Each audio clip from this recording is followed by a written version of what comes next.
जय हिंद प्यारे दोस्तों, मेरा नाम है शिवम पांडे। आज हम लोग एक नया चैप्टर स्टार्ट करते हैं, इंट्रोडक्शन टू ट्रिग्नोमेट्री। आज हम लोग को ट्रिग्नोमेट्री स्टार्ट करना है। ट्रिग्नोमेट्री स्टार्ट करने से पहले हमें राइट एंगल ट्रायंगल बनाना आना चाहिए।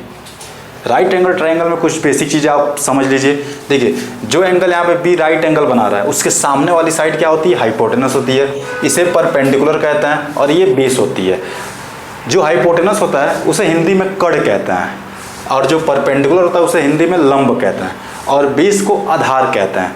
देखो यहाँ पे इसमें हम राइट एंगल ट्रायंगल में एक फार्मूला बनता है, H square equal to P square plus B square. H square hypotenuse बताता है, पी स्क्वायर पी परपेंडिकुलर बता रहा है, और बी क्या रहता है? बेस बता रहा है। तो फार्मूला बनता है H square equal to P square plus B square. Formula बनता है A C square equal to A B square perpendicular, और बी सी स्क्वायर मतलब बेस।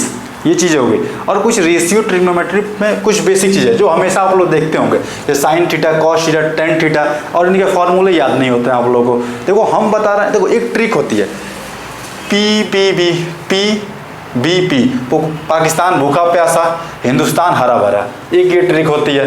लेकिन हमें ट्रिक पे नहीं जानी है। ट्रिक क्या होती है? इंसान को अपाहिज बना देता है, और हमें कभी भी ट्रिक पे नहीं जाना है। ये हम भी तो याद किए होंगे, तो इससे तो हम याद नहीं किए होंगे।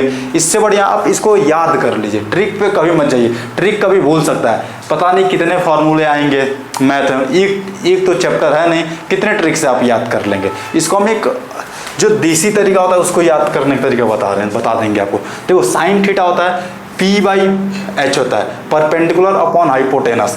कॉस थीटा होता है B बाई एच मतलब base upon hypotenuse. Tan theta equal to P by B होता है, परपेंडिकुलर अपॉन बेस। एक होता है कॉसेक थीटा, साइन थीटा दिया है, cosec theta, sine theta P by H दिया है, और ये क्या हो जाएगा? H बाई पी मतलब hypotenuse upon perpendicular. Sec theta cos theta B by H, तो sec theta H by B. Tan theta P by B, cot theta B by P हो जाता है। देखो याद कर रहे हैं, एक देसी तरीका बता रहे हैं। देखो sign theta P by H मतलब P बाई एच, इसको यहाँ से यहाँ रख लो। फिर कॉस थीटा आ रहा है B by H, P by H, B by H, ये दो याद हो गया, P बाई एच और cos theta B by H. Tan theta P by B, अब ये दोनों हो गए इस perpendicular upon hypotenuse, base upon hypotenuse. अब बच्चे क्या? P बाई बी कर लो, tan theta P by B. फिर ये तीनों अगर याद हो गए तो ठीक इसी का उल्टा ये हो जाता है, P बाई एच है तो cos theta H by P. ये इतने याद हो गए आपको। फिर अब आगे चलते हैं। एक रेसिप्रोकल रिलेशन होता है, जैसे साइन थीटा होता है, ये नोट कर लीजिए आप लोग, sine theta 1 upon cosec theta, तो ऐसे ही कॉसेक थीटा भी होगा, cosec theta equal to 1 upon sine theta. फिर दूसरा आता है cos theta equal to 1 upon sec theta, और sec theta equal to 1 upon cos theta. यहाँ पे आप फार्मूला एक और बना सकते हैं, sine theta multiply by cosec theta equal to 1। यहाँ से एक और बन सकता है। अब यहाँ भी कॉस थीटा और सेक थीटा का मल्टीप्लाई कर दे इक्वल टू 1, यहाँ भी बन जाएगा। फिर ये दोनों हो गए। फिर एक आया टेन थीटा और cot theta. Tan theta equal to होता है 1 अपॉन कॉट थीटा, और cot theta equal to 1 upon tan theta. यहाँ भी अगर मल्टीप्लाई करेंगे टेन और कॉट का तो इक्वल टू 1, यहाँ भी चाहे तो आप एक फॉर्मूला बना सकते हैं। फिर दूसरा tan theta equal to sine theta upon cos theta भी होता है, और यहाँ पे cot theta sine theta upon cos है तो कॉट थीटा इसका उल्टा कर दो, cos theta upon sine theta. ये इतने फॉर्मूले रेसिप्रोकल रिलेशन के ये बनते हैं, ये आप इतने नोट कर लीजिए। फिर अब आगे एक क्वेश्चन, ये जो हम पढ़े हैं इसी पे एक क्वेश्चन दिए हैं, जो आप इस क्वेश्चन को सॉल्व करने के बाद से ये आपको समझ में आ जाएगा। एक और चीज़ छूटती है, एक और बताते हैं। अगर पूछता है साइन ए और कॉस सी, दो ऐसे क्वेश्चन आ गए, बोला साइन ए का वैल्यू बताओ और साइन सी का। पहले तो हम क्या पढ़े हैं, साइन थीटा इक्वल टू क्या होता है? P by H, cos theta equal और साइन का P बाई एच। ये चीज़ आप यहाँ पे ध्यान रखिए। देखिए P बाई एच साइन ए, ये जो है ना साइन ए, जिसकी वैल्यू पूछता है उसके सामने वाली साइड जो होती है वो परपेंडिकुलर रहती है। साइन ए पूछेगा तो ये वाली जो लाइन है BC ये परपेंडिकुलर हो जाएगा, और कॉस साइन C पूछता है, ये पूछेगा तो इसके सामने वाली साइड क्या हो जाएगी, परपेंडिकुलर हो जाएगी। जो ये हम लिखे थे ये साइन C के हिसाब से लिखे हैं, देखिए यहाँ पे साइन C दिया है, साइन C के सामने वाली साइड परपेंडिकुलर, तो मतलब परपेंडिकुलर P, परपेंडिकुलर क्या दिया AB, और हाइपोटेनस कितना दिया AC। ये सॉल्व होगा क्वेश्चन ये वाला। अब ये क्वेश्चन देखते हैं, साइन ए यहाँ पे दिया है, ए के सामने वाली साइड ये जो बेस, अभी हम पहले वाले क्वेश्चन में बेस समझ रहे थे, अब ये क्या बन जाएगा, परपेंडिकुलर। कैसे बनेगा, अब ये देखिए आप ध्यान से, जिसकी वैल्यू पूछता है उसके सामने वाली साइड हमेशा क्या बनती है, परपेंडिकुलर बनती है। अब ये परपेंडिकुलर बन गया, ये क्या बन गया, परपेंडिकुलर, ये हाइपोटेनस। और एक चीज़ और याद रखना, हाइपोटेनस कभी भी चेंज नहीं होता है, 90 डिग्री जहाँ बनता है उसके सामने वाली साइड हमेशा हाइपोटेनस बनती है। अब इस क्वेश्चन में साइन ए के सामने वाली साइड क्या बन गई, परपेंडिकुलर, और ये क्या बन जाएगा, बेस बन जाएगा। ठीक है, इतना क्लियर है। तो हमें क्या पूछा, साइन ए की वैल्यू क्या होती है, परपेंडिकुलर अपॉन हाइपोटेनस होती है। तो साइन ए के सामने साइड परपेंडिकुलर कौन सी है, BC, और H हाइपोटेनस कितना दिया, AC। ये तो कभी चेंज नहीं होगा। ये एक और तरीका है, ये इतने खत्म होगा। अब एक क्वेश्चन, इसी के बेस पर एक क्वेश्चन सॉल्व करते हैं बच्चों।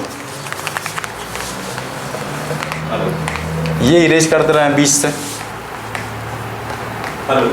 देखिए दिया question, in triangle ABC right angle at B। पहले फिगर बनाना सीखिए, पहले यही फिगर, इसी का यूज, मतलब इस फिगर का छोड़िए, एक फिगर में आप यूज कर ले रहा है।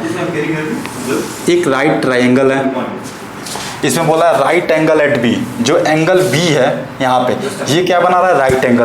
ठीक है, ये राइट एंगल बना रहा है, तो इसके सामने वाली साइड क्या बन जाएगी, हाइपोटेनस बन जाएगी H। इसको A ले रहे हैं और इसे C ले रहे हैं। आप अगर चाहे इसे चेंज कर सकते हैं, यहाँ भी ये ले सकते हैं, यहाँ भी C ले सकते हैं। बच्चों को सबसे ज़्यादा कन्फ्यूजन यही होता है, सर आप A यहाँ पे क्यों लिए हैं। अरे यार, तुम्हें मन करे तो A यहाँ ले लो, मन करे C यहाँ पे ले लो, लेकिन भाई B को चेंज नहीं करोगे। B बोला है राइट एंगल एट B को यहीं रखना है। अगर B को उठा कर अगर कहीं आगे पीछे किए तो बाबू तुम्हारे साथ खेला हो जाएगा और तुम्हें समझ में नहीं आएगा कि क्वेश्चन सॉल्व कैसे करना है। तो B को कभी चेंज नहीं करना। देखो AB यहाँ दिया है, AB क्या आ जाएगा, 24 सेंटीमीटर। BC दिया है 7 सेंटीमीटर, BC कितना दिया है, 7 सेंटीमीटर। और हमें निकालना क्या है, sign A cos A. Sign ए के सामने वाली साइड ये है, तो यहाँ पे क्या हो जाएगा, अब A के सामने परपेंडिकुलर, और ये तो हाइपोटेनस हो जाएगा। तो हम परपेंडिकुलर तो निकाल ले रहे हैं, लेकिन हाइपोटेनस तो निकाले ही नहीं है। अब H तो लिख कर आओगे नहीं पेपर में। अब देखो, इसे H निकालने के लिए ये वाला फार्मूला बताए थे, राइट एंगल ट्रायंगल से। यहाँ पे देखो H स्क्वायर, H निकालना है तो H square equal to P square plus B square. P square कितना दिया है, P स्क्वायर, P और B से ले रहे हैं कुछ देर के लिए। P स्क्वायर कितना दिया है, 24 का स्क्वायर, और B स्क्वायर कितना दिया है, 7 का स्क्वायर। और बच्चों इसको निकालने के पहले, अब 24 आया तो 24 इंटू 24 तो करने बैठोगे नहीं ना, तो इसको याद कर लो। 1 से लेके 50 तक का स्क्वायर याद कर लो यार। 50 नहीं हो रहा तो कम से कम 30 तो स्क्वायर याद कर सकते हो, खाली बैठे रहते हो क्लास में हमेशा। देखो 24 का स्क्वायर कितना होता है, 576। अब यहाँ पे बैठ कर हम निकालने बैठ जाएं तो ये तो मेरा पूरा टाइम ही ले लेगा। 7 का स्क्वायर 49 होता है। अब इन दोनों को ऐड करेंगे, ऐड करोगे कितना होगा, 9 और 6 को ऐड करोगे तो 5 हो जाएगा। 7 और 4 कितना हो जाएगा, 12 और एक 625। यहाँ पे H स्क्वायर H। देखो जिस साइड स्क्वायर इधर, अगर इसको H स्क्वायर इधर है, अब स्क्वायर को उधर भेजना तो क्या इसमें आ जाएगा, अंडर रूट में आ जाएगा। तो यहाँ पे H की वैल्यू निकल गई। यहाँ पे अगर इसको हम तोड़ें तो 25 इंटू 25 होगा। अंडर रूट में दो चीज़ें अगर सेम रहती हैं तो उसको एक बाहर निकल जाता है, अंडर रूट खत्म होता है। H की वैल्यू कितनी हो जाएगी, 25 हो जाएगी। लेकिन अगर आपको यहाँ पे सारी चीज़ें याद रहेंगी पहले से तो इतना तो करने की ज़रूरत ही नहीं है। डायरेक्ट H की वैल्यू आपको याद आ गया, 25 कर देंगे तो हमें H की तो वैल्यू 25 मिल गई। अब आगे इसको हम इरेज कर दे रहे हैं, ये तो तीनों हमें मिल गई है, तो हम आगे से वैल्यू निकालते हैं। क्या निकालना, साइन ए और कॉस ए। पहले sign A cos A. Sign A, sine theta की वैल्यू क्या थी, P/H। यहाँ पे याद करने का तरीका भी हम बताए थे आप लोगों को। कॉस थीटा की वैल्यू क्या थी, b/h। अब क्या बनाते हैं, जिसकी वैल्यू पूछ रही है उसके सामने वाली साइड क्या होती है, हमेशा परपेंडिकुलर होती है। साइन ए, ये ए यहाँ पे है तो ए के सामने वाली साइड ये क्या हो जाएगा, परपेंडिकुलर। तो ये क्या बन जाएगा, परपेंडिकुलर, ये बन गया बेस, और ये हाइपोटेनस तो कभी चेंज ही नहीं होगा। साइन ए पी कितना दिया 7 और एच कितना दिया 25, जो अभी हम निकाले थे मेहनत करके। फिर कॉस ए आता है, कॉस ए यहाँ पे है, ए के सामने वाली साइड परपेंडिकुलर, हमें क्या निकालना है, बी। पी तो ये हो गया और बी बेस यहाँ पे है तो 24 हो जाएगा और एच 25। तो हमें कॉस ए और साइन ए की वैल्यू तो निकल गई। अब दूसरी चीज़ क्या पूछा, साइन सी कॉस सी। आप अगर चाहें तो दूसरा भी फिगर बना सकते हैं। देखिए ये 24 दिया और यहाँ पे ये 7, 25 तो कभी चेंज ही नहीं होगा, उसको तो छूना ही नहीं है। साइन सी किसकी वैल्यू पूछ रहा है, इसकी वैल्यू पूछ रहा है। पहले तो साइन सी की वैल्यू, पहले फॉर्मूला लिखते हैं साइन थीटा। साइन थीटा का फॉर्मूला क्या होता है, p/h। जितना लिखोगे बाबू उतना याद होगा, ट्रिक के पीछे जाओगे पागल हो जाओगे। बहुत से ट्रिक आएंगे जीवन में, कितने ट्रिक याद करके बैठोगे। फिर कॉस सी, कॉस थीटा की वैल्यू, कॉस थीटा का फॉर्मूला क्या बताते हैं, बेस अपॉन हाइपोटेनस। फिर याद देखते हैं बच्चों, सी किसकी वैल्यू पूछ रहा है, इसकी, तो इसके सामने वाली साइड क्या हो जाएगी, परपेंडिकुलर, और ये क्या हो जाएगा, बेस। तो कॉस साइन सी p/h। तो यहाँ पे p कितना दिया है, परपेंडिकुलर, p = परपेंडिकुलर कितना दिया है 24। अब अपना अपना नाम मत रख लेना, p की जगह अपना नाम और h की जगह अपना नाम रख लेना। p परपेंडिकुलर दिखा रहा है, h हाइपोटेनस दिखा रहा है। h यहाँ पे क्या आ जाएगा 25, h तो कभी चेंज होगा नहीं। cos c दिया है, cos c यहाँ पे इसके सामने वाली साइड परपेंडिकुलर। तो अब यहाँ पे परपेंडिकुलर उठा के मत रख देना बाबू, फॉर्मूला होता है बेस अपॉन h। b से बंटी नहीं होता है, बेस होता है। तो बेस कितना दिया 7 और हाइपोटेनस 25। अब यहीं पे बोल दे tan c की वैल्यू निकालिए। पहले tan थीटा की फॉर्मूला क्या होता है, p/b, p perpendicular, b base. Sine C, tan c किसकी वैल्यू, c की वैल्यू, c के सामने वाली साइड परपेंडिकुलर और ये बेस, तो परपेंडिकुलर 24 और बेस कितना जाएगा 7। अब यहीं पे बोल दें tan a की वैल्यू निकालिए। पहले फॉर्मूला tan थीटा की p/b परपेंडिकुलर अपॉन बेस। तो tan a यहाँ पे दिया है तो a के सामने वाली साइड क्या हो जाएगी, परपेंडिकुलर। तो यहाँ पे 7 क्या बन रहा है, परपेंडिकुलर, और बेस क्या बन जाएगा यहाँ पे 24। ये हमारा खत्म हो गया एक क्वेश्चन। जय हिंद।